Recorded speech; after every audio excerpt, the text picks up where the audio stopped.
Alrighty guys, so I wanted to sit down and explain to the camera and to you guys how each of the workouts work. What I want to run through is just the lingo around the workouts and how they are going to be structured, and then how they're scored, so everyone's aware of that come Monday. It's going to take a little bit of time if you haven't done these workouts or this style of workouts to get your head around how they work. A few different types of workouts that we might do with the real simple programming that we're going to be putting together. So I'm just going to write them out and run through like an example of each as we go. AMRAP. If you guys read it, it stands for as many rounds as possible, and the number there stands for how many minutes the workout's going to go for.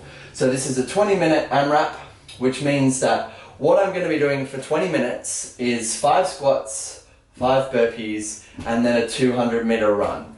And my goal is to get as many rounds through that workout as I can in the 20-minute time period.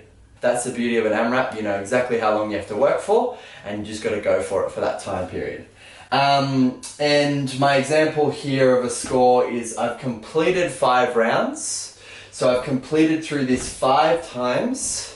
Okay, and then I've done 6 reps, so it's 5 rounds plus 6 reps in the 6th round. So I started the 6th round, but I haven't finished it. Meaning I did 5 squats and then 1 burpee, and then the time hit 20 minutes. Okay, if it does say 200 meters, then that might be scored differently, because you might not get a score for each meter that you run, because it's sometimes a bit hard. And we will sort of let you know how to score that workout in just some notes. But as long as you understand how an AMRAP is structured, then you're going to be good to go. Cool? Alright, next one we wanted to run through is an EMOM. So EMOM stands for every minute on the minute, and this is a 15-minute workout. Okay? So essentially what I'm doing for this workout is as soon as the clock starts, I'll do 5 squats. That might not take me too long, so what I then get to do is I get to rest for the rest of that minute until the next minute hits. As soon as the next minute hits, I'll do 5 burpees, okay? And then I'll rest for the rest of that minute. And then as soon as the next minute hits, I'll do 5 sit-ups and 5 lunges. And that's just an example. If they're on the same line, then you've got to do both in that minute. These are great because the faster you do the exercise, the more rest you'll get. Okay, and the score for these depends, so I'm not going to run through one scoring system for them. As long as you understand what an EMOM is and what it stands for, you'll be good to go. Awesome, so the next workout, guys, is a 4-time workout. So this is no rounds. I also like to call this like a to-do list, so you've got to mark off everything in the to-do list.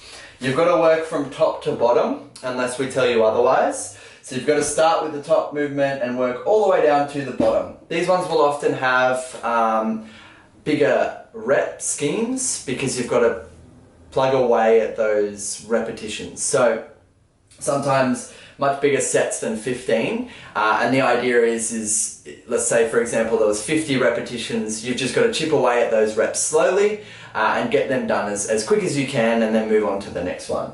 So this one, for example, is 15 squats, 15 burpees, 15 sit-ups, 15 push-ups, and a 2,000-meter run or walk, and finishing that 4-time, like a rounds for time workout. So you should have a score. 1603 is an example score. Or if you don't finish within that time cut, which is 18 minutes, you'll have a score of the amount of reps that you did, because you don't have rounds to count. So 55 reps, meaning that I completed 55 reps, got somewhere into the push-ups, but didn't get down into the run or walk in that time period.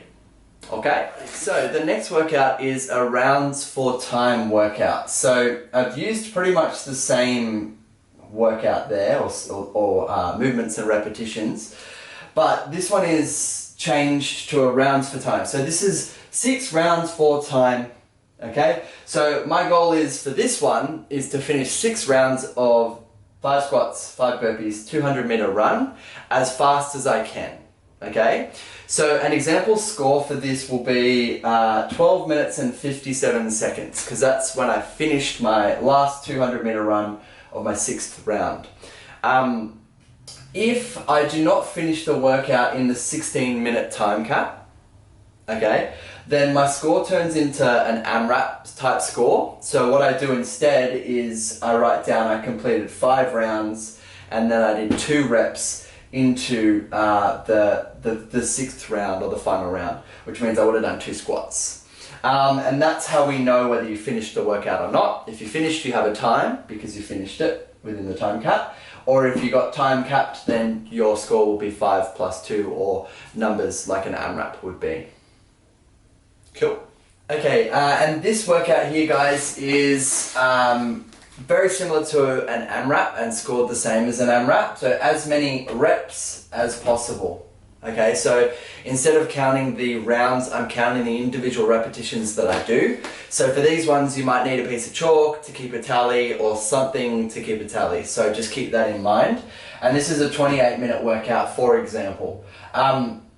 These ones will often have, instead of a set amount of repetitions, they might just have 8 minutes of squats, for example, and then a 2-minute rest. So it means from 0 to 8 minutes you're squatting, then from 8 to 10 minutes you're resting, and then from 10 to 18 minutes you're doing sit-ups, then you're resting, and then for the remainder of the time you're doing push-ups.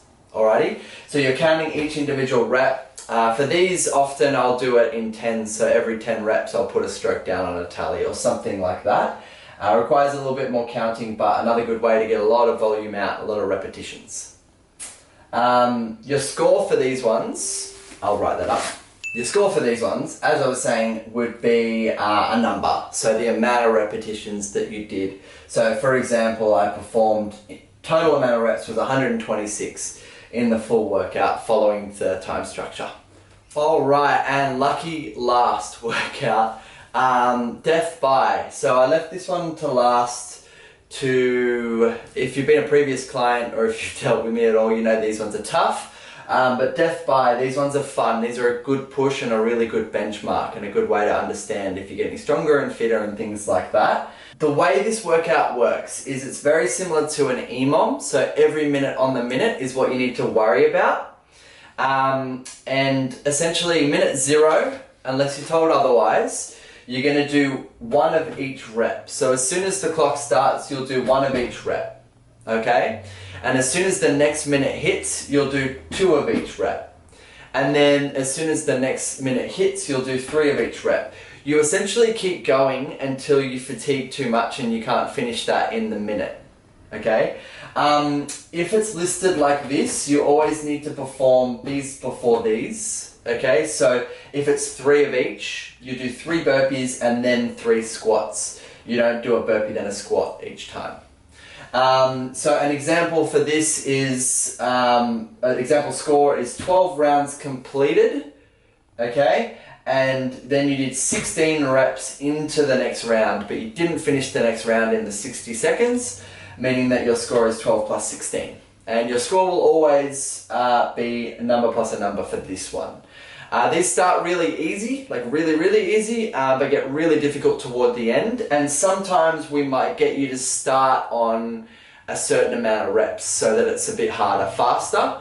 Or alternatively, we might get you to jump up in reps larger than 1 at a time. So we'll let you know if that's the case. Enjoy them.